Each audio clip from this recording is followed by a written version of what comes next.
Hello everyone, good evening to all. देखिए हम unit 3 कर रहे थे प्रीलिम्स के लिए। ये हम कर रहे थे यूनिट 3 प्रीलिम्स के लिए। ठीक, इसमें हम फूड सिक्योरिटी एक टॉपिक था, वो हम लोगों ने कर लिया था। ठीक है, फूड सिक्योरिटी कर लिया था। हम ग्रीन रेवोल्यूशन पढ़ रहे थे एंड ग्रीन रेवोल्यूशन के बाद एक और टॉपिक दिया है, वो है आपका second green revolution. Second green revolution, ठीक है। अब ये क्या चीज़ है इसको समझते हैं। तो ये ग्रीन रेवोल्यूशन के बारे में हम लोगों ने कल बेसिक्स सारा पढ़ लिया था, है ना। उसका टाइमलाइन देख लिया था, इवोल्यूशन देख लिया था, टाइमलाइन एंड इवोल्यूशन देख लिया था, ठीक है। उसके कंपोनेंट्स, ऑब्जेक्टिव्स वगैरह वो सब कुछ देख लिया था। आज हम देखेंगे इसके आगे की कहानी। सबसे पहले आप कंफर्म कर दीजिए कि ऑडिबल है क्या, सब कुछ ओके है, देन हम आगे बढ़ते हैं।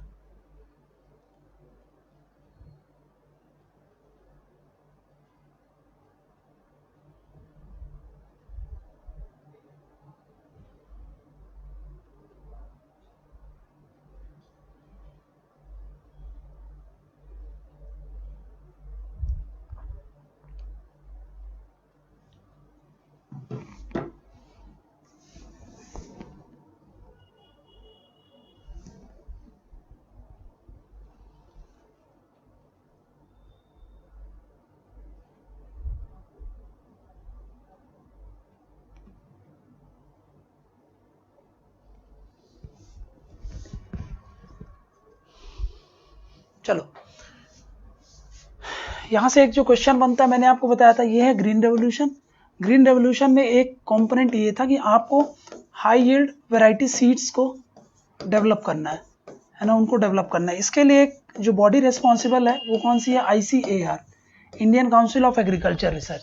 तो ICAR पे क्वेश्चन आ सकता है, उसको देख लेते हैं। ICAR का फुल फॉर्म होता है इंडियन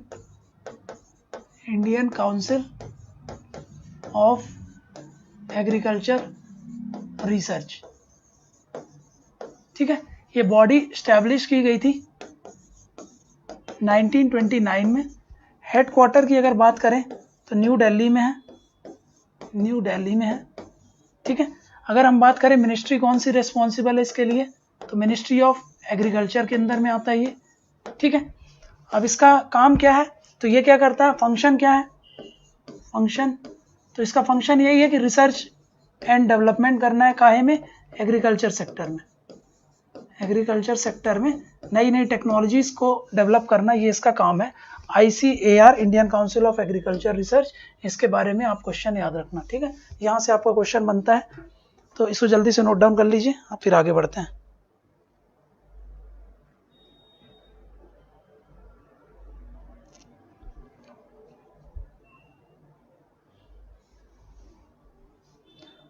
ये बात याद रखेंगे कि ये जब ये एग्रीकल्चर इस सेक्शन में जब ये काम करता है, तो यहाँ पे क्रॉप्स भी आ जाते हैं। क्रॉप्स के साथ साथ फिशरी में भी यही डेवलपमेंट करता है, इवन हॉर्टिकल्चर में भी यही डेवलपमेंट करता है, ठीक है। और एनिमल हस्बेंड्री में भी, एनिमल हस्बेंड्री से रिलेटेड रिसर्च वगैरह करना, वो भी इसी का काम है। तो ये पॉइंट याद रखेंगे, ठीक है। ये ICAR पे क्वेश्चन बनेगा आपका, तो इसको याद रखेंगे, ठीक है।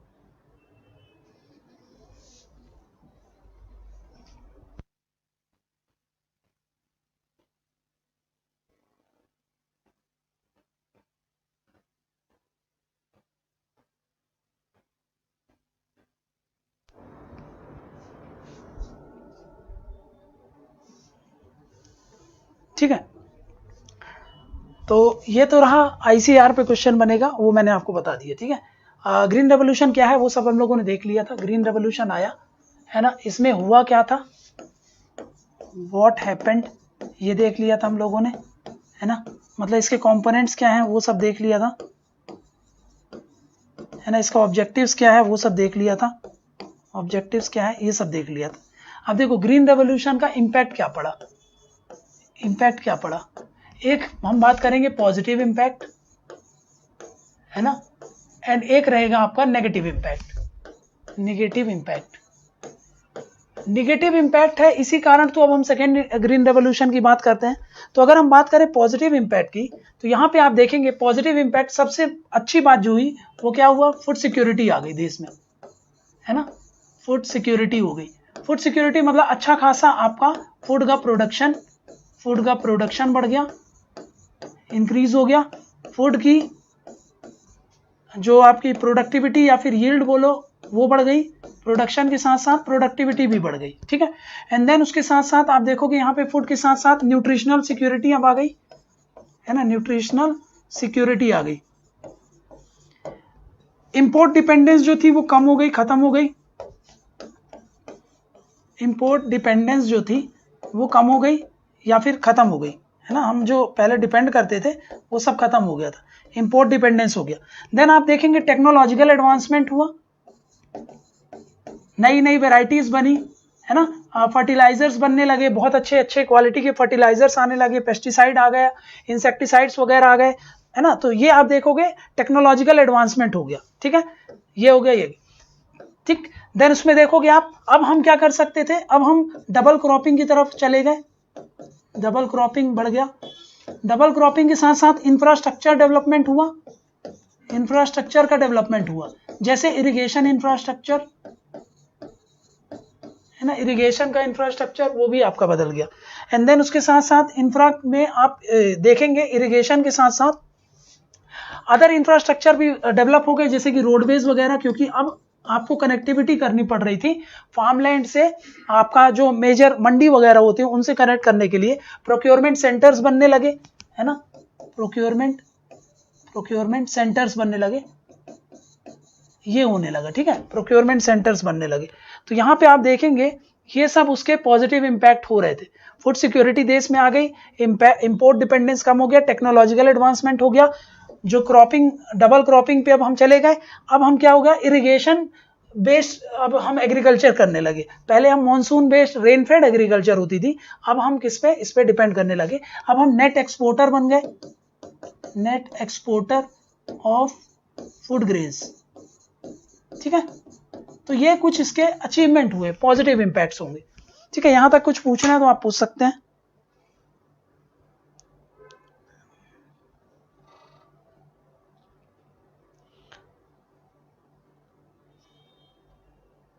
ठीक है, तो क्या इन सब से आपकी पॉवर्टी खत्म होगी? हाँ, पॉवर्टी भी खत्म हो गई आपकी, पॉवर्टी कम हुई, मतलब खत्म क्या होगी, खत्म तो कभी नहीं हो सकती, पर काफी कम हो गई, ठीक है। पॉवर्टी एलिवेशन आपको देखने को मिलता है, ठीक है। एंड एग्रीकल्चर सिंस ये सारा इंफ्रास्ट्रक्चर भी डेवलप हो रहा है, रोड भी हो रहा है, प्रोक्योरमेंट सेंटर्स बढ़ रहे हैं, इरिगेशन भी बढ़ रहा है, इसलिए आप देखोगे यहाँ पे आपका रूरल डेवलपमेंट हो रहा है ना, ये एरिया हो रहा है। चलिए बताएंगे, यहाँ तक कोई डाउट है कुछ?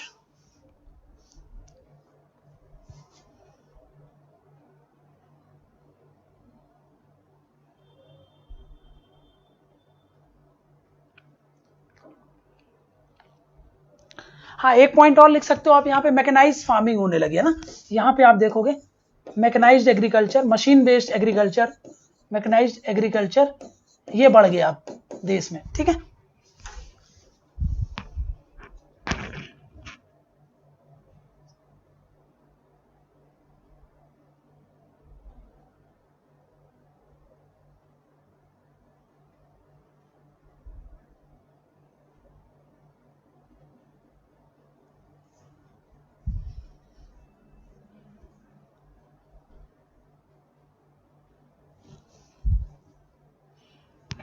चलो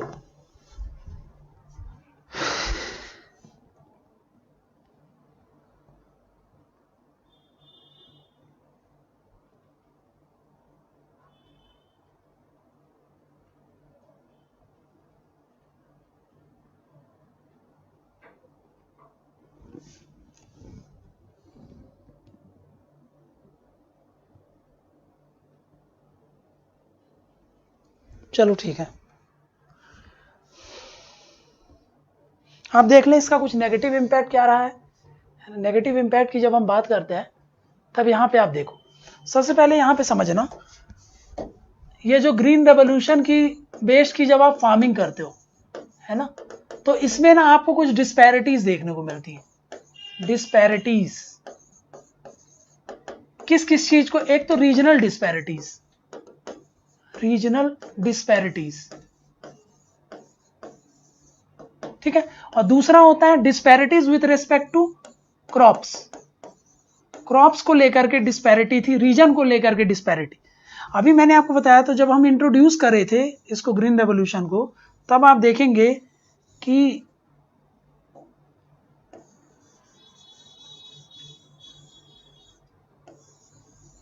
देखो जब हमने इंट्रोड्यूस किया था तो इनिशियली जो था वो यहाँ पे आपका ग्रीन रेवोल्यूशन का बेल्ट था, ठीक है, ये वाला बेल्ट था आपका, है ना, इस वाले एरिया में बेल्ट किया था।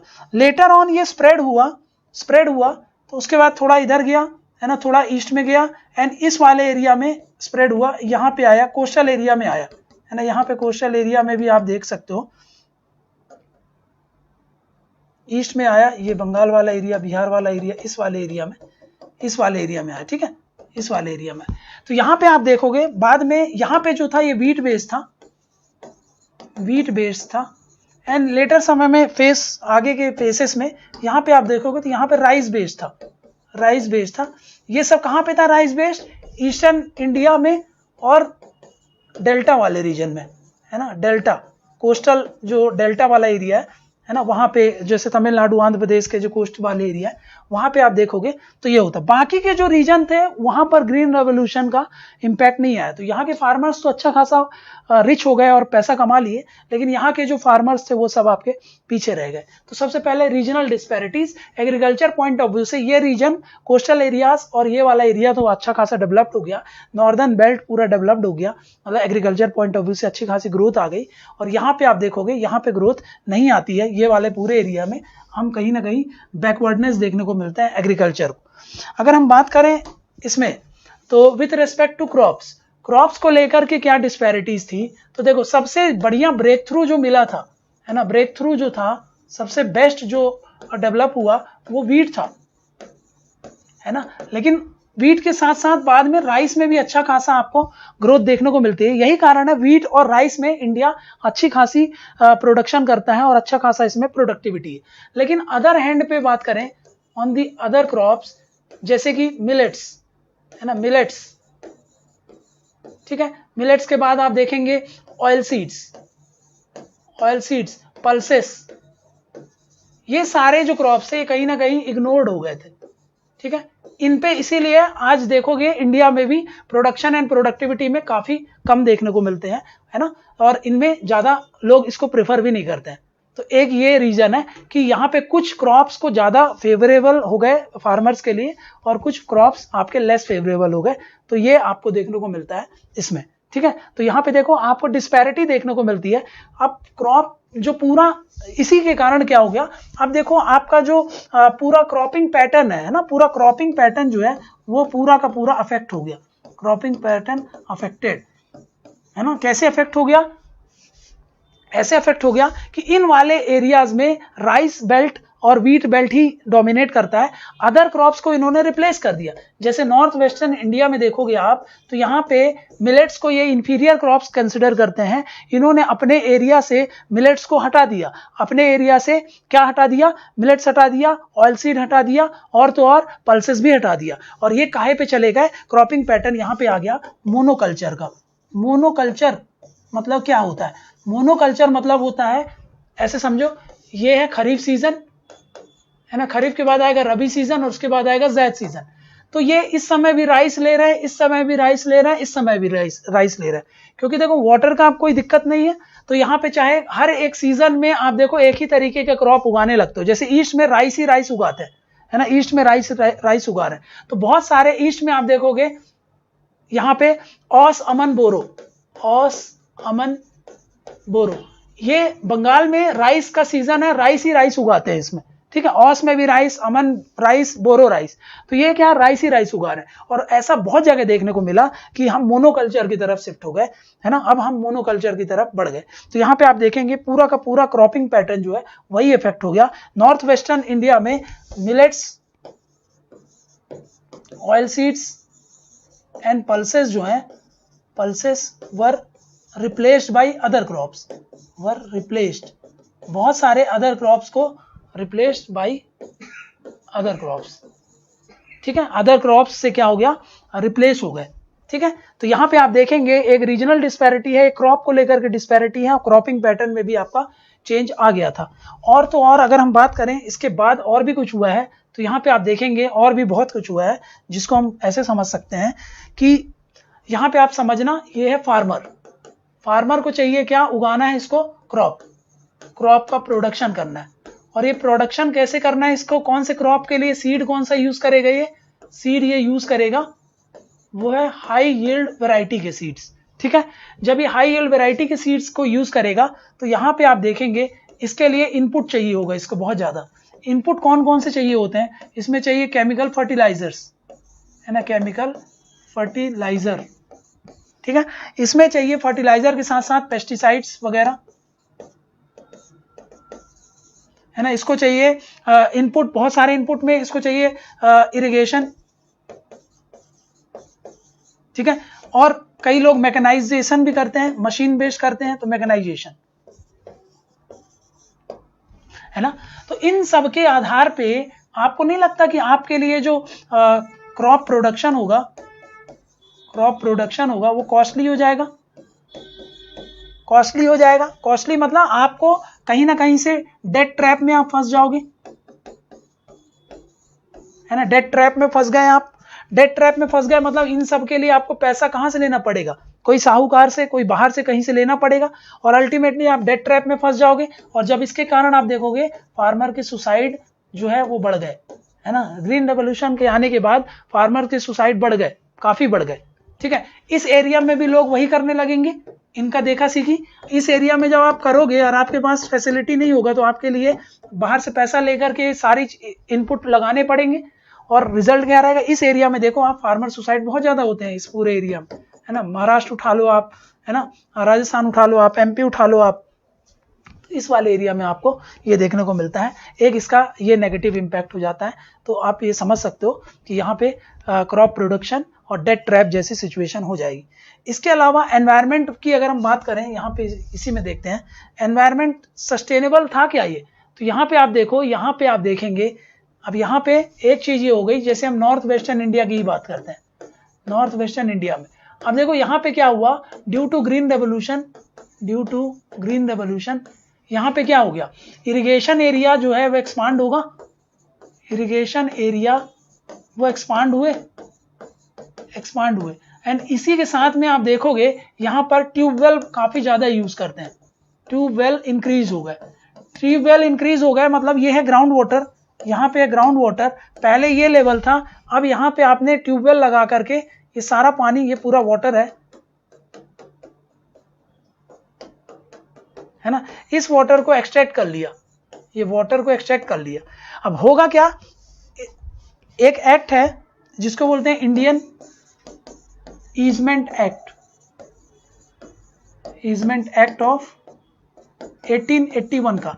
इसके तहत मान लो ये मैं हूं और ये मेरी जमीन है, तो जमीन के नीचे का जितना भी वाटर है वो मेरा राइट है कि मैं उसको एक्सट्रैक्ट कर सकता हूं। तो इस लॉ अंग्रेजों के समय में आया था ये, और ये आज भी चल रहा है। तो इससे क्या हो रहा है, इससे अंधाधुंध एक्सप्लॉइटेशन हो रहा है।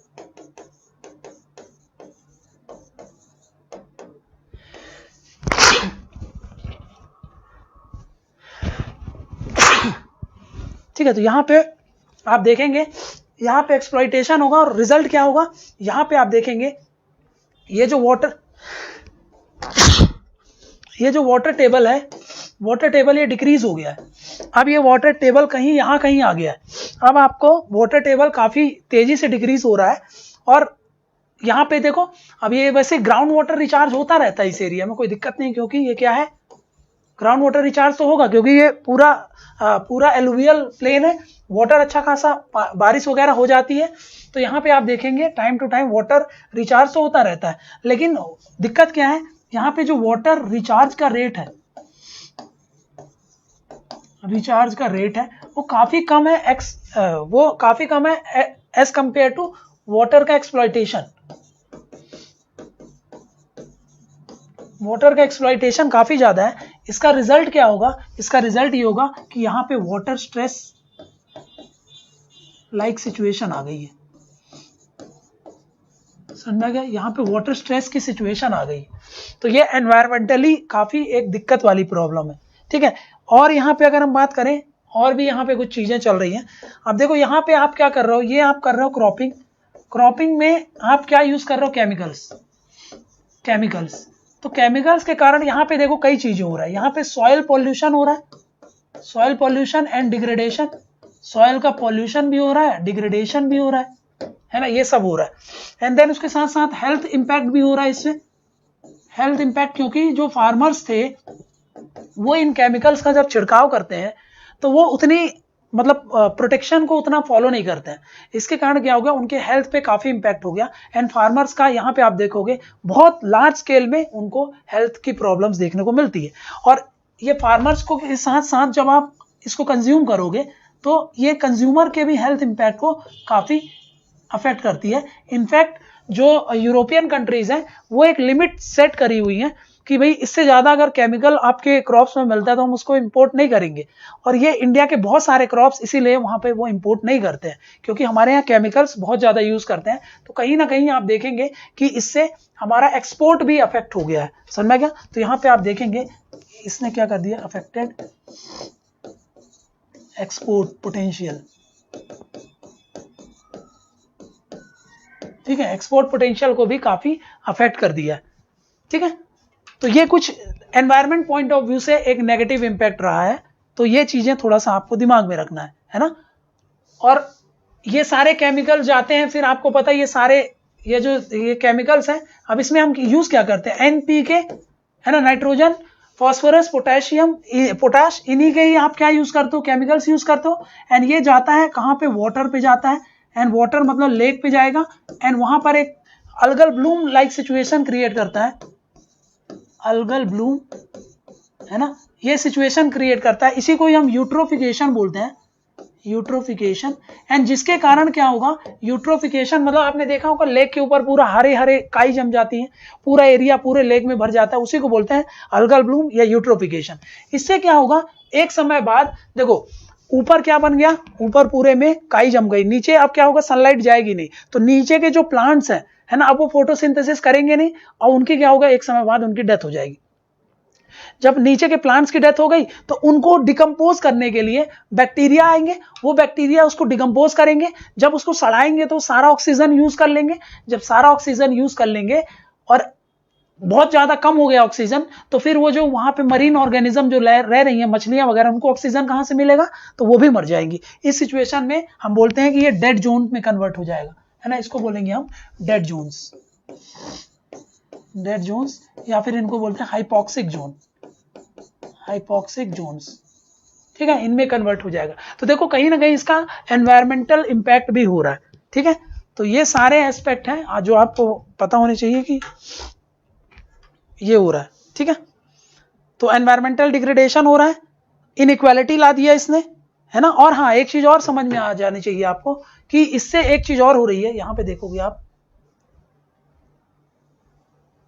हाँ, अब यहां पे समझना आप, ये लॉस ऑफ बायोडाइवर्सिटी भी हो रहा है, लॉस ऑफ बायोडाइवर्सिटी, क्योंकि आप क्या यूज कर रहे हो, केमिकल्स। अब इससे जो होते हैं इंसेक्ट्स वगैरह, इंसेक्ट, वास्प, ये सब क्या हो जाएंगे, ये सब खत्म हो जाएंगे, है ना, बटरफ्लाई, ये सब खत्म हो जाएंगी। तो ओवरऑल आपको नहीं लगता कि बायोडाइवर्सिटी लॉस होगा।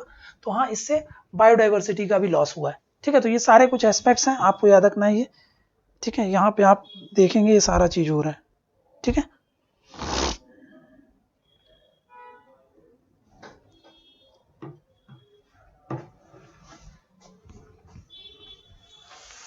तो ये आप इम्पैक्ट देखते हैं ग्रीन रेवोल्यूशन का।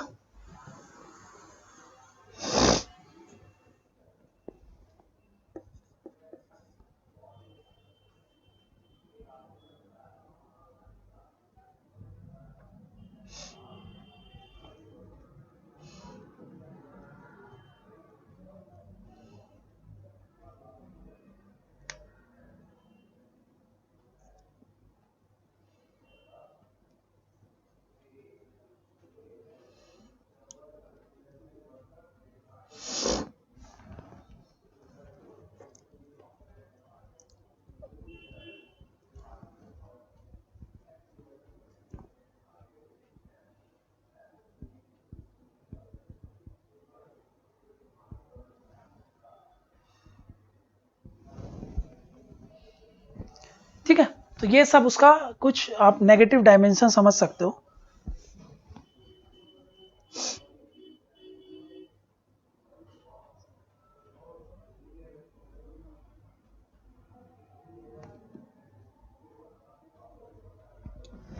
ठीक है, तो फिर करना क्या चाहिए, ये सब आ गया। अब देखो ये सब ये जो फर्स्ट ग्रीन रेवोल्यूशन था, ग्रीन रेवोल्यूशन, उसके कारण जो नेगेटिव इंपैक्ट्स हुए है ना, प्लस यहां पे क्या हो रहा है, यहां पे आ रहा है क्लाइमेट चेंज, है ना, यहां पे चल रहा है क्लाइमेट चेंज, जिसके कारण क्या, प्लस वल्नरेबिलिटी बढ़ रही है, वल्नरेबिलिटी बढ़ रही है ना।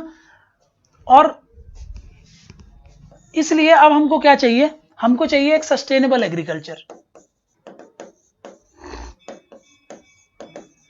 तो ये sustainable agriculture, resilient agriculture, resilient agriculture, resilient मतलब रेजिलिएंट किसके, resilient to climate change, climate change के रेजिलिएंट जो एग्रीकल्चर होगा, वहां तक पहुंचने का जो माध्यम वो है ग्रीन रेवोल्यूशन 2।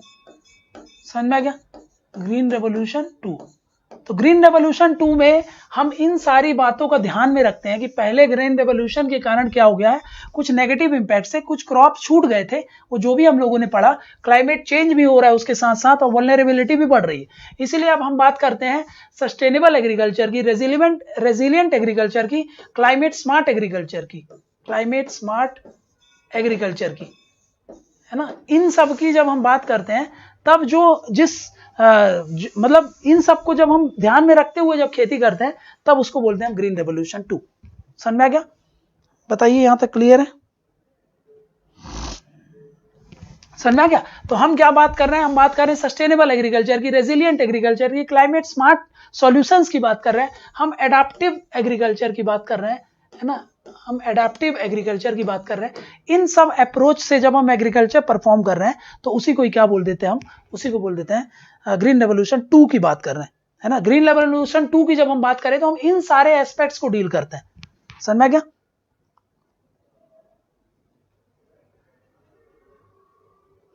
और अल्टीमेटली ये तो है, ये फूड सिक्योरिटी तो आपको करना ही है ना, ये सब तो आपको करना ही है ना। वो फूड सिक्योरिटी रेवोल्यूशन इसीलिए कर रहे हैं ताकि हम फूड सिक्योरिटी में बने रहें। तो फूड सिक्योरिटी और सोशियो इकोनॉमिक डेवलपमेंट तो आपका ध्यान में रखना ही है ना। नीचे सबसे हमेशा बेस में क्या रहेगा, फूड सिक्योरिटी आपको इंश्योर करना है ना, सोशियो इकोनॉमिक डेवलपमेंट तो करना ही है फार्मर्स का और उस रीजन का, है ना। तो ये आपको ध्यान में रखना है, ठीक है। अब करेंगे कैसे, है ना, क्या क्या फीचर हो सकते हैं उसमें, क्या क्या करोगे आप उसमें, वो देख लेते हैं। बताओ यहां तक क्लियर है।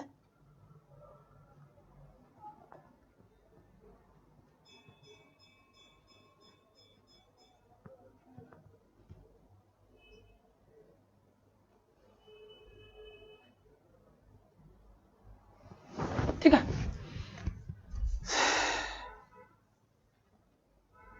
तो सबसे पहला यहां पे क्या बताया मैंने आपको, सबसे पहले आप, हाँ एक चीज और यहां पे लिख सकते हो आप, जो ग्रीन रेवोल्यूशन का जो फीचर होगा उसमें सबसे पहला फीचर जो है वो है technological driven agriculture.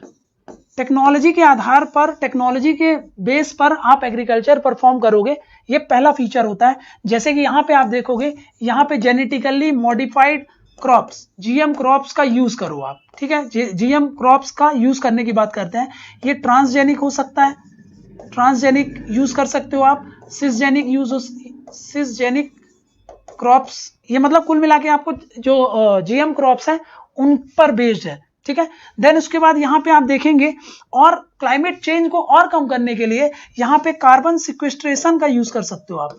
Carbon sequestration क्या होता है? कार्बन सिक्वेस्ट्रेशन का मतलब क्या होता है? अब हाँ, जीएम क्रॉप्स में और हाई यील्ड वैरायटी सीड में यही फर्क है कि इसमें हम जेनेटिक जो इंजीनियरिंग है ना, इसमें हम जेनेटिक इंजीनियरिंग का यूज करते हैं, जेनेटिक इंजीनियरिंग इसका यूज करते हैं। अब ये ट्रांसजेनिक और सिसजेनिक क्या है आप मेरे को बताइए।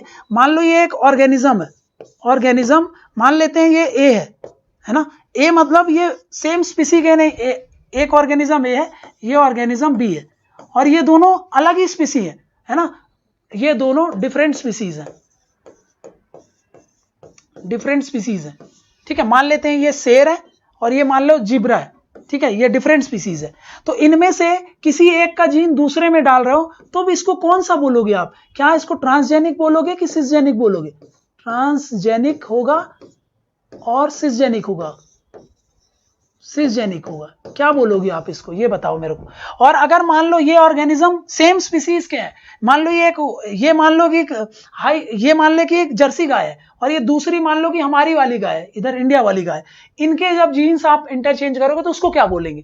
जब स्पीसीज डिफरेंट हो जाता है और स्पीसीज ऑल टुगेदर एक हो सकता है, जानवरों का जीन आप उसमें डाल दो, एनिमल उसमें दूसरे प्लांट्स में भी डाल सकते हो, ऐसा भी हो सकता है।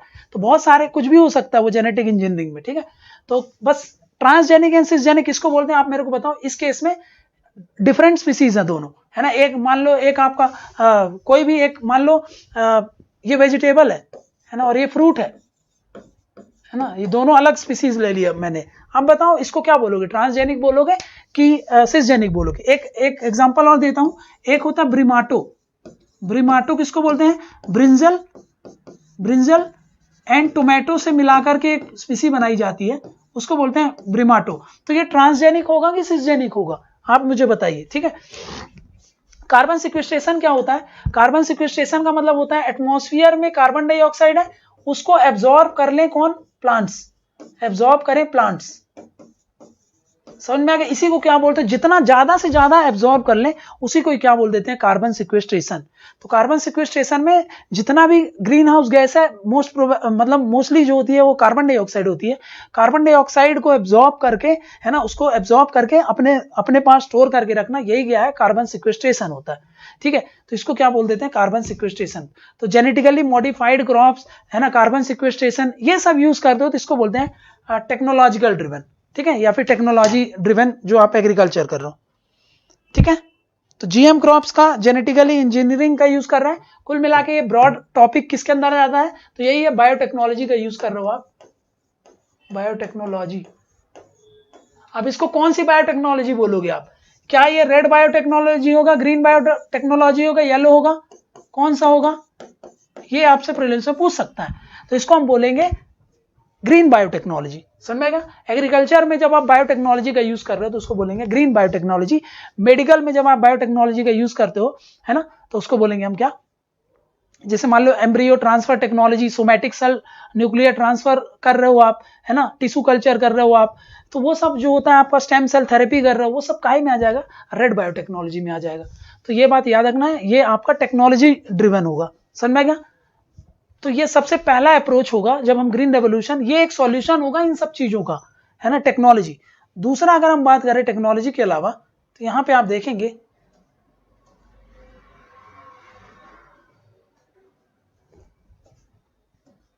चलो यहां पे देखते हैं, वो है adaptive, adaptive agriculture.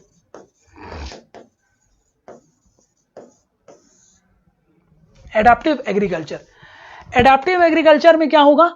Adaptive agriculture की जब हम बात करते हैं तो एडाप्टिव मतलब देखो, ये क्लाइमेट चेंज तो हो रहा है, क्लाइमेट चेंज हो रहा है, ये तो होएगा ही, जैसे जैसे टाइम बढ़ रहा है तो ये क्लाइमेट चेंज तो आपका होता ही रहेगा। तो यहाँ पे जो क्रॉप्स है ना, वो अडॉप्ट कर लें अपने आप अकॉर्डिंग टू क्लाइमेट चेंज, ठीक है। क्रॉप्स क्या करें? अडॉप्ट कर लें अपने आप को, क्लाइमेट चेंज तो होता ही रहेगा। हम क्या करें, अडॉप्ट कर लें अपने आप को कि भाई क्लाइमेट चेंज होगा तो भी हम प्रोडक्शन और प्रोडक्टिविटी में कोई इफेक्ट ना हो। इसको बोलेंगे क्या, एडाप्टिव एग्रीकल्चर। एडाप्टिव एग्रीकल्चर, इसमें आप जनरली क्या यूज करोगे, अगेन ये भी कैसा होगा, इसमें टेक्नोलॉजी का यूज करोगे। टेक्नोलॉजी का यूज करके आप ऐसे क्रॉप्स को तैयार कर लो कि क्लाइमेट चेंज भले ही होता रहे, क्रॉप्स की प्रोडक्टिविटी और उस पर प्रोडक्शन में कोई इंपैक्ट ना हो। समझ में आएगा? तो जेनेटिकली मॉडिफाई कर दो ताकि उसका टेम्परेचर पे, रेनफॉल पे कोई असर ना हो। समझ में आ रहा है? बताएंगे, क्लियर है ना? तो इसी को बोलेंगे रेजिलिएंट क्रॉप आप बना रहे हो, है ना? रेजिलिएंट क्रॉप्स जो होंगे, ये क्रॉप्स कैसा होगा, ये रेजिलिएंट हो जाएगा, रेजिलिएंट टू क्लाइमेट चेंज, या फिर बोल लो ग्लोबल वार्मिंग। ग्लोबल वार्मिंग, है ना? इनमें ये भले ही होते रहे लेकिन क्रॉप्स को कोई फर्क ना पड़े, इसको क्या बोलेंगे हम, इसको बोलेंगे हम एडाप्टिव या फिर रेजिलिएंट क्रॉप हो जाना। समझ में आ गया? ठीक है,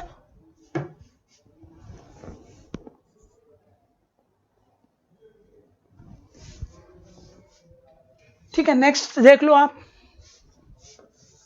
तीसरा है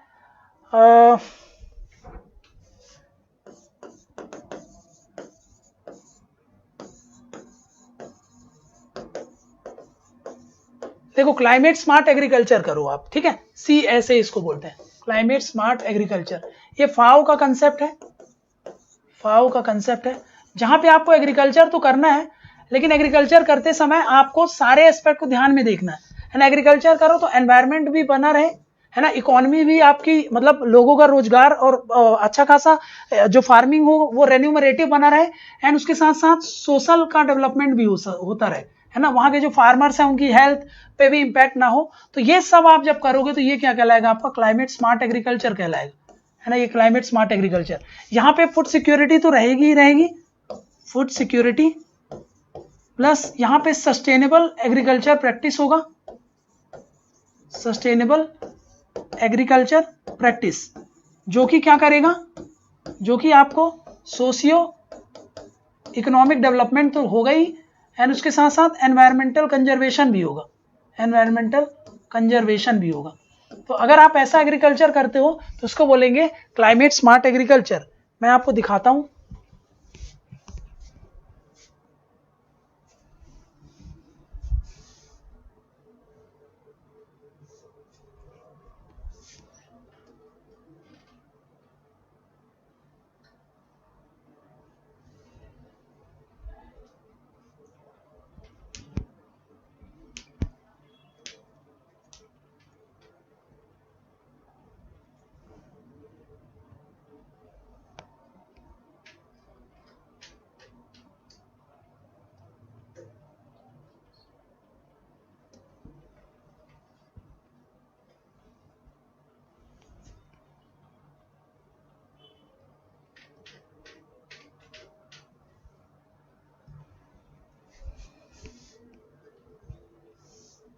देखो ये है, इसमें सब कुछ लिखा हुआ है एक ही फाइल में, आपको सारे एस्पेक्ट समझ में आ जाएंगे।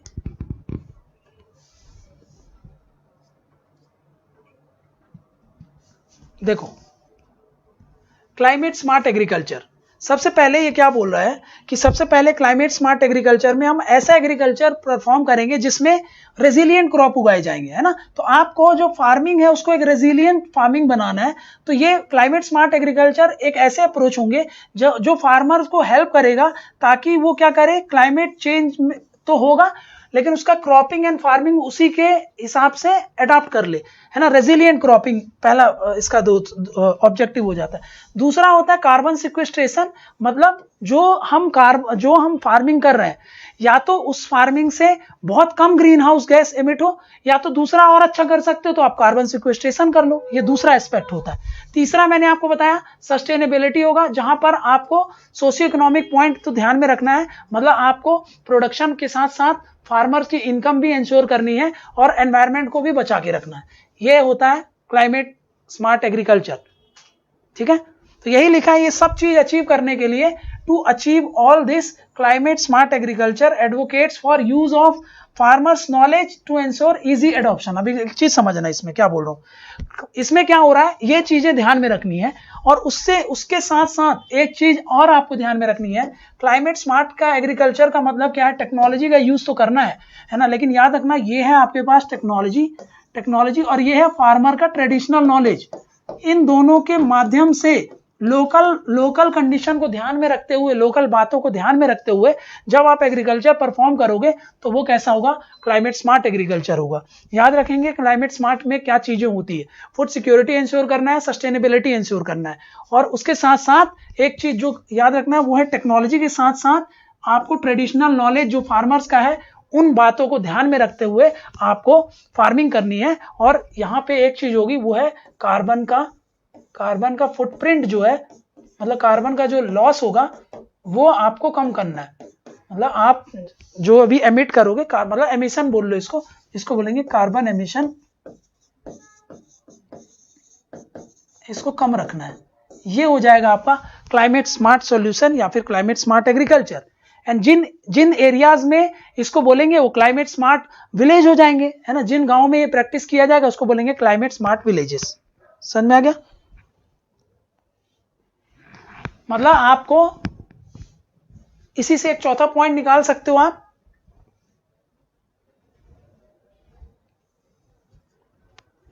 हमको जो फार्मिंग करनी है, फार्मिंग जो होगी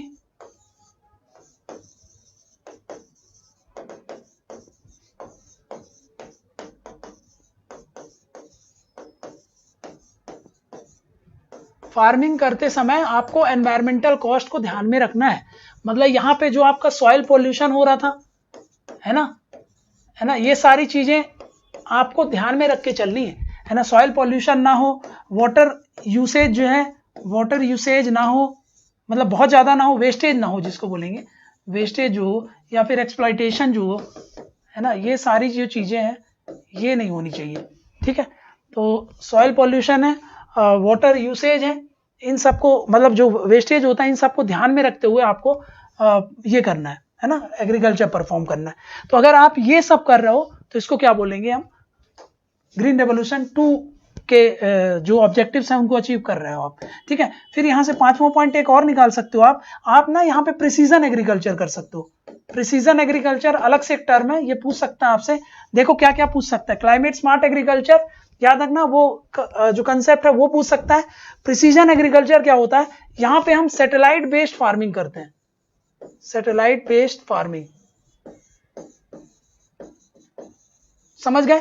सैटेलाइट का आधार बना करके फार्मिंग करते हो। एग्जांपल के तौर पर use of GPS, drone based farming, ये सब जब आप कर रहे हो तो उसको क्या बोलेंगे हम, उसको बोलेंगे प्रिसीजन एग्रीकल्चर। इंपॉर्टेंट टर्म है, याद रखेंगे। प्रिसीजन मतलब क्या, जब आप सैटेलाइट बेस्ड फार्मिंग करते हो, जीपीएस वगैरह यूज करते हो, ड्रोन वगैरह यूज करते हो, जहां पे सीधा सीधा आप सैटेलाइट से कनेक्ट होकर के रियल टाइम बेसिस पर सारे डेटा एक्सचेंज होते हैं और उसके आधार पर आप वो करते हो। आपको सारा वेदर का जो डेटा होगा वो सैटेलाइट के आधार पर सब कुछ आपको प्रोवाइड किया जा रहा है। तो ऐसे फार्मिंग को हम क्या बोल देते हैं, प्रिसीजन फार्मिंग बोलते हैं। बताएंगे यहां तक, कोई डाउट हो, कुछ पूछना है तो पूछ सकते हैं आप। ठीक है, ठीक है। सस्टेनेबिलिटी तो याद रखना, प्रिसीजन मतलब जो भी एडवांस टेक्नोलॉजी है, रिमोट सेंसिंग का यूज कर रहे हो आप, जीपीएस का यूज कर रहे हो, जीआईएस का यूज कर रहे हो, ड्रोन्स का यूज कर रहे हो, है ना, जो भी गाइडेड ड्रोन्स है ना, सैटेलाइट बेस्ड जो गाइडेड ड्रोन्स होंगे उनका यूज कर रहे हो, ताकि आपको पता चले कि कितना आपको इनपुट लगाना है, फर्टिलाइजर लगाना है, वाटर की अवेलेबिलिटी क्या है इस रीजन में, सब सैटेलाइट के आधार पे आप यूज करके एग्रीकल्चर फार्मिंग कर रहे हो तो प्रिसीजन फार्मिंग बोलेंगे उसको, प्रिसीजन एग्रीकल्चर बोल रहे हैं उसको। ठीक है, देन नेक्स्ट है एवरग्रीन। मतलब अभी सिर्फ जो ये वाला होगा ना, अभी मैंने आपको बताया बाकी के क्रॉप्स बच गए थे उसमें ग्रीन रेवोल्यूशन में। बाकी के क्रॉप्स कौन से बच गए थे, जैसे मैं आपसे बोलूं कि बाकी के जो क्रॉप्स हैं जैसे पल्सेस, ऑयल सीड्स, है ना, हॉर्टिकल्चर, ये सब कहीं ना कहीं इग्नोर हो गए थे। तो अब हम बात करते हैं हॉलिस्टिक डेवलपमेंट की, जहां पे एग्रीकल्चर के सारे एस्पेक्ट की डेवलपमेंट हम करें, है ना, हॉर्टिकल्चर भी हो, ऑयल सीड्स भी हो, सब कुछ हो उसमें, तब हम उसको बोल देते हैं एवरग्रीन। सब कुछ भी ना छूटे, हॉलिस्टिक डेवलपमेंट हो, एवरग्रीन हो, है ना। तो ये सब अगर आप कर रहे हो तब हम बोल देंगे वो सेकेंड ग्रीन रेवोल्यूशन आप बढ़ गए उसकी तरफ। ठीक है, तो डाइवर्सिफिकेशन हो जाएगा, मैंने आपको बता दिया। सिर्फ वीट और वो नहीं, आपको सब कुछ करना है ना। तो आप 6वां पॉइंट बना सकते हो यहाँ पे, diversification and holistic development of agriculture.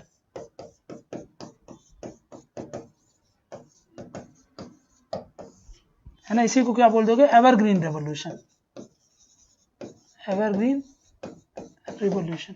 ठीक है, ये हो जाएगा एवरग्रीन रेवोल्यूशन।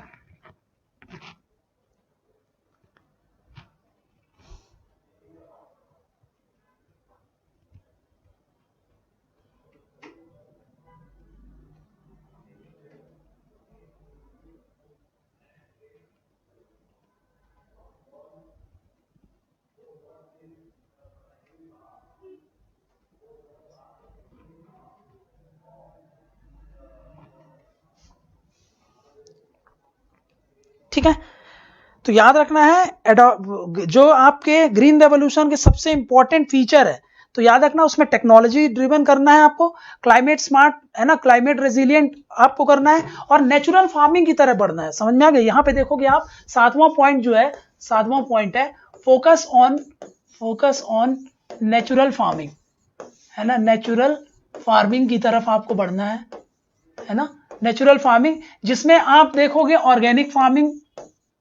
ऑर्गेनिक फार्मिंग पे ज्यादा बल दिया जा रहा है ना, और जीरो बजट नेचुरल फार्मिंग, ये सारे अप्रोच को आपको फॉलो करना है, और यहां पे आपको क्या करना है, मिनिमाइज करना है एग्रीकल्चर, मिनिमाइज केमिकल यूज। समझ में क्या, केमिकल यूसेज को कम करना है या फिर एलिमिनेट करना है ना, या तो इसको एलिमिनेट कर दो, है ना, या तो एलिमिनेट कर दो या तो उसको मिनिमाइज कर दो। एंड ऑर्गेनिक फार्मिंग मतलब ये कैसे करोगे आप, फर्टिलाइजर कौन सा यूज करोगे, यूज करो ऑर्गेनिक फर्टिलाइजर्स का,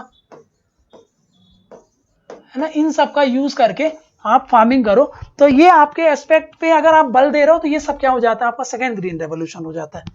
समझ में आ गया? सेकेंड ग्रीन रेवोल्यूशन मतलब ये चीजें हो जाती हैं।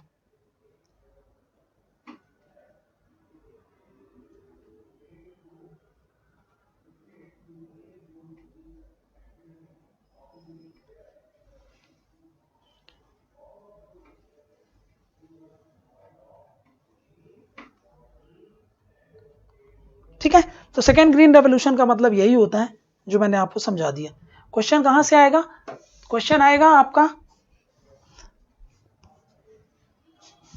हाँ, क्वेश्चन जो आएगा आपका वो है आपका वो जो कल के तो सारा बता दिया, आज ICAR के ऊपर क्वेश्चन आ सकता है, सेकेंड ग्रीन रेवोल्यूशन के फीचर पे आ सकता है, ठीक है, इन पे क्वेश्चन आ सकता है, फिर कुछ स्कीम्स पर क्वेश्चन आ सकता है, ठीक है, और इस पे आ सकता है ZBNF पे आ सकता है क्वेश्चन, क्लाइमेट स्मार्ट एग्रीकल्चर पे आ सकता है क्वेश्चन, और किस पे आ सकता है, ऑर्गेनिक फार्मिंग पे आ सकता है, ऑर्गेनिक फार्मिंग।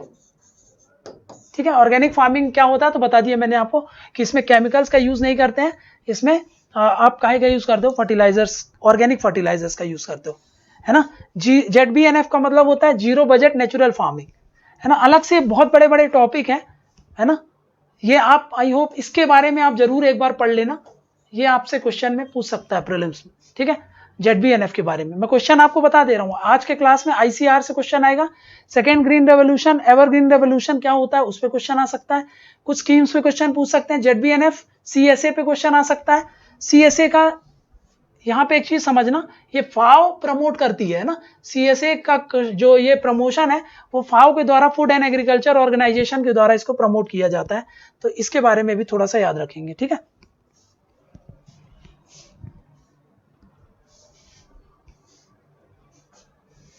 अब देखो एक चीज समझो आप कि यहां पे देख लेते हैं क्या है, हाँ, ग्रीन रेवोल्यूशन तो कल देख ही लिया था, ऑब्जेक्टिव, है ना, ये सब देख लिया था हम लोगों ने। स्कीम्स अंडर ग्रीन रेवोल्यूशन, अब देखो स्कीम्स ना, हर वो चीज जो एग्रीकल्चर में क्रॉप को प्रोडक्शन बढ़ाने के लिए कर रहे हो, सारी स्कीम आ जाएगी ग्रीन रेवोल्यूशन में, तो आप नहीं बता सकते कि कौन सा पढ़ना है कौन सा नहीं पढ़ना है। यहां पे लिस्ट अटैच कर दी गई है, PDF दे दी गई है, स्कीम्स अनलिमिटेड है, दो दो तीन तीन पॉइंट सबके बारे में लिख दिए गए हैं, आप उसको रीड कर लेना, ठीक है। कोई सी स्कीम आप नहीं बता सकते कि कौन सा आ सकता है, क्योंकि सारी स्कीम हो सकती है, ठीक है, कोई भी स्कीम आ सकती है एग्जाम में।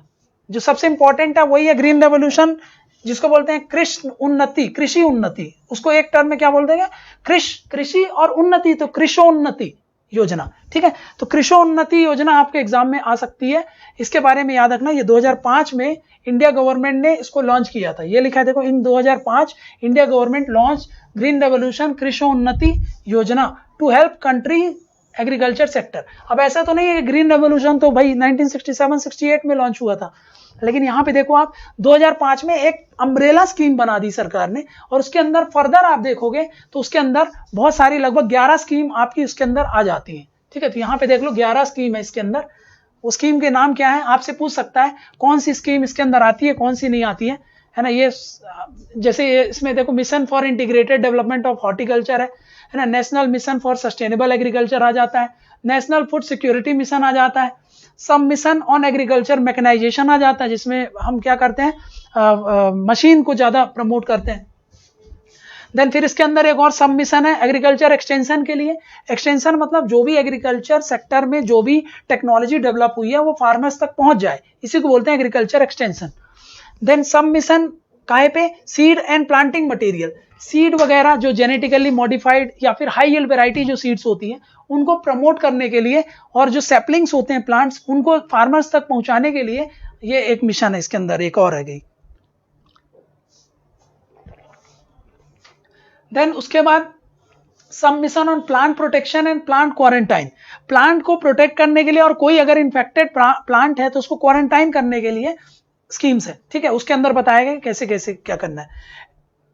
Then NEGP national e governance plan भी इसके अंदर डाल दिए गए, जिसमें डिजिटलाइजेशन करा जा रहा है ना। इंटीग्रेटेड स्कीम है एग्रीकल्चर मार्केटिंग, जो मंडी होती है उनके डेवलपमेंट करने के लिए भी आपका एक मिशन दिया है इसमें। देन एग्रीकल्चर कॉर्पोरेशन को प्रमोट करने के लिए, ऐसे करके पूरी 11 स्कीम दी है, आप रीड कर लेना, ठीक है। ये सब कुछ उसमें दे दिया है। कुछ और स्कीम है जैसे PM किसान है ना। PM किसान क्या है, एक तरीके से आपको सरकार हर साल फार्मर को, पहले स्मॉल एंड मार्जिनल फार्मर्स को दिया जाता था, अब सब फार्मर्स को दे दिया, हर साल आपको 6,000 रुपए देती है 3 इंस्टॉलमेंट में, 4-4 महीने के इंस्टॉलमेंट में, ताकि जो भी नेसेसिटीज आपको, जो भी फार्मिंग करने में जो दिक्कत जाती है सीजन के पहले, इक्विपमेंट्स वगैरह खरीदने के लिए, इनपुट्स वगैरह खरीदने के लिए, उसके लिए सरकार आपको पैसा देती है, ठीक है। तो PM किसान क्या है, प्रधानमंत्री किसान सम्मान निधि, इसमें क्या होता है, सेंट्रल सेक्टर स्कीम है, जहां पे सरकार क्या करती है, आपको 6,000 रुपए देती है, अमाउंट याद रखेंगे, 4 मंथ, हर 4 मंथ में देगी 2-2 हजार करके, 3 इंस्टॉलमेंट में देती है, ठीक है। देन ऐसे करके कुछ और स्कीम सब लिखी हुई हैं, आप एक बार इनको रीड कर लेना, है ना। ऐसे तो बहुत सारी स्कीम है, आप इनको एक बार रीड कर लेना, ठीक है। किसान क्रेडिट कार्ड के बारे में पूछ सकता है आपसे, मैं आपको बता देता हूं, इन सारे स्कीम को आपको रीड करना है, एक भी नहीं स्किप करना है ना। कौन सी स्कीम किस चीज से डील करती है याद रखना। PM किसान आपको यह पता होना चाहिए कि पहली बार कब आया था ये, है ना, पहली बार कब आया था, किस किस चीज के लिए दिया जाता है, सिर्फ क्या क्रॉपिंग के लिए दिया जाता है, नहीं, एनिमल हस्बेंड्री और फिशरी के लिए भी दिया जाता है इसको, तो इनको पॉइंट को याद रख लेना। ऑपरेशन ग्रीन क्या है, बहुत इंपॉर्टेंट है, रीड करना है आपको, ठीक है। PM संपदा योजना फूड प्रोसेसिंग को प्रमोट करने के लिए। E-NAM बहुत इंपॉर्टेंट स्कीम है, जहां पे सारी मंडियों को डिजिटली इलेक्ट्रॉनिक प्लेटफॉर्म में लाने की बात चल रही थी, और ला भी दिया गया। ये आपको बहुत पहले इसको लॉन्च करके बहुत सारी मंडी कनेक्ट कर दी गई हैं इससे, ठीक है, ये याद रखना है। और national mission on sustainable agriculture, अब याद रखना क्लाइमेट चेंज हो रहा है, तो क्लाइमेट चेंज से लड़ने के लिए national action plan on climate change launch किया गया था 2008-9 में, है ना। National action plan on climate change से लड़ने के लिए पूरा एक नेशनल प्लान था।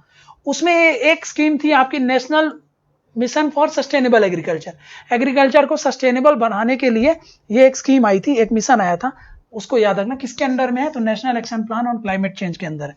देन नेक्स्ट देखेंगे प्रधानमंत्री कृषि सिंचाई योजना, है ना। इरिगेशन को बढ़ावा देने के लिए, जिसका मोटो क्या है, हर खेत को पानी, है ना, हर खेत को पानी, मतलब हर एक जो क्रॉप है, मतलब हर एक फील्ड है, उस पे इरिगेशन फैसिलिटी के थ्रू वाटर पहुंचाया जा सके, ये इसका मोटो है ना, ऑब्जेक्टिव है। और एक और है जिसको बोलते हैं पर ड्रॉप मोर क्रॉप, मतलब क्या होता है, माइक्रो इरिगेशन को प्रमोट करने के लिए, वाटर यूज एफिशिएंसी को प्रमोट करने के लिए। अभी स्प्रिंकलर वगैरह यूज करते हैं, बहुत सारा वाटर लॉस हो जाता है। इस स्कीम के तहत आपको वाटर यूज एफिशिएंसी को प्रमोट करना है। वाटर यूज एफिशिएंसी मतलब कम पानी से ज्यादा क्रॉप मिले, है ना, वाटर लॉस ना हो, सिर्फ रूट्स पे थोड़ा थोड़ा ड्रॉप बाय ड्रॉप वाटर जाता रहे, रूट्स उसको यूज करें, वेस्टेज लॉस नहीं होगा। ये सब आपका आ जाता है इस स्कीम के तहत। ठीक है, ठीक है। इफेक्ट क्या है मैंने आपको बता ही दिया, ये सारा इफेक्ट क्या पड़ा, सब कुछ लिखा है इसमें, आप इसको देख सकते हैं। ठीक है, फार्मर का एटीट्यूड चेंज हो गया, सबसे इंपॉर्टेंट तो यही है। केमिकल्स वगैरह पहले यूज नहीं करते थे, अब यूज करने लगे। सेकेंड ग्रीन रेवोल्यूशन के बारे में मैंने आपको सब कुछ बता दिया, मेजर ऑब्जेक्टिव क्या है और कैसे इन चीजों को करेंगे, ये सब कुछ इसमें लिखा हुआ है ना। अभी ये जो नेक्स्ट टॉपिक है वो आपका अलग टॉपिक हो गया, माइग्रेशन का टॉपिक हो गया। अब यहाँ पे हमारा जो ग्रीन रेवोल्यूशन वाला टॉपिक है वो कंप्लीट होता है। अगेन मैं आपको बता देता हूँ लास्ट में जाते जाते कि आपको ध्यान किस चीज पे रखना है, क्वेश्चन कहाँ से बनेगा। सबसे पहले मैं आपको बता देता हूँ वो है एमएसपी से क्वेश्चन बनेगा। ठीक है, वो आपका बनेगा CACP पे क्वेश्चन बनेगा। ठीक है, एमएसपी पे बनेगा, इस बॉडी पे बनेगा, ICAR पे क्वेश्चन बनेगा। ठीक है, PDS पे क्वेश्चन बनेगा, वो जो PDS कौन सी कब आई थी वो PDS पे काम बनेगा। ठीक है, नेशनल फूड सिक्योरिटी एक्ट पर क्वेश्चन बनेगा 2013 वाले में, उसके जो फीचर्स हैं उस पे क्वेश्चन बनेगा। ठीक है, देन इसके बाद आप देखो यहाँ पे क्लाइमेट स्मार्ट एग्रीकल्चर पे क्वेश्चन बनेगा, ZBNF पे क्वेश्चन बनेगा। ठीक है, देन ऑर्गेनिक फार्मिंग के डेटा से क्वेश्चन बनेगा। ठीक है, ऑर्गेनिक फार्मिंग और नेचुरल फार्मिंग में डिफरेंस आपसे पूछ सकता है वो। ठीक है, इन पे क्वेश्चन बन रहे हैं। ठीक है, और ग्रीन रेवोल्यूशन रिलेटेड फैक्ट्स जो मैंने आपको बताए थे वो फैक्ट्स याद रखने हैं आपको। फादर ऑफ ग्रीन रेवोल्यूशन किसको बोलते हैं, इंडिया में किसको बोलते हैं, वो सारे फैक्ट्स पे क्वेश्चन बनेगा। 2-4 फैक्ट्स और हैं, मैं यहाँ पे लिख देता हूँ, है ना, ताकि आपको पता होना चाहिए। 2-4 फैक्ट और है। हाँ, ये पूछेगा आपसे किसान दिवस कब मनाया जाता है। किसान दिवस तो याद रखना ये 23 दिसंबर को मनाया जाता है ना। किसके बर्थ पे मनाया जाता है, तो चौधरी चरण सिंह जो PM रह चुके हैं हमारे, चौधरी चरण सिंह, इनके बर्थ को सेलिब्रेट करने के लिए, बर्थ एनिवर्सरी को सेलिब्रेट करने के लिए ये मनाया जाता है। ठीक है, देन हाँ, एक प्राइज होता है जिसको बोलते हैं वर्ल्ड फूड प्राइज। ठीक है, इसको बोलते हैं Nobel prize for food, Nobel prize for food and agriculture. ये फैक्ट है, याद रखना किसको बोलते हैं। अब ये कौन देता है इसको, ये आपको ढूंढना है, यहां से क्वेश्चन बनेगा कौन देता है ये अवार्ड, ये ढूंढना है आपको। ठीक है, हाँ, वर्ल्ड फूड डे कब मनाया जाता है, वर्ल्ड फूड डे ये मनाया जाता है आपका 16 अक्टूबर को। ये कुछ इंपॉर्टेंट फैक्ट्स हैं जो आपको अदर पूछ सकते हैं, है ना। SDG गोल तो मैंने आपको समझा ही दिया है ना। हाँ, कौन सा SDG गोल है, SDG गोल नंबर 2 याद रखना, हंगर से डील करता है ये याद रखना। ठीक है, ठीक है, ये कुछ क्वेश्चंस बनते हैं जिन एरिया से मैंने आपको बता दिया। ठीक है, इन क्वेश्चंस को ध्यान में रखना है आपको, यहां से क्वेश्चन बनते हैं। आपको कुछ पूछना है तो पूछ लीजिए, मेरे तरफ से ये क्लास ओवर हो गई है।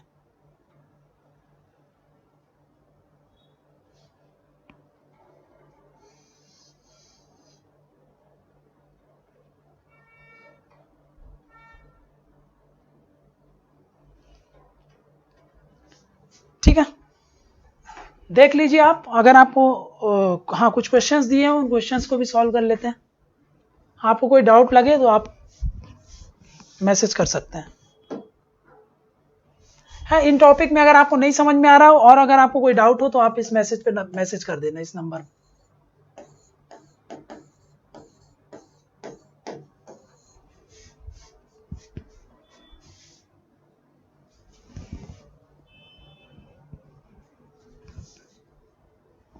हाँ, ये क्वेश्चन देख लेते हैं। अब ये बोल रहा है main strategy for second green revolution क्या है, ये क्वेश्चन दिया हुआ है, इसको सॉल्व करना है, पहला नंबर है ना, पहला क्वेश्चन है ये। दूसरा बेनिफिट ऑफ ग्रीन रेवोल्यूशन, कहाँ पे रह गया था, ये आपको बताना है कि किन किन क्रॉप्स पे रह गया था, व्हीट एंड राइस इसका आंसर हो जाएगा, ठीक है।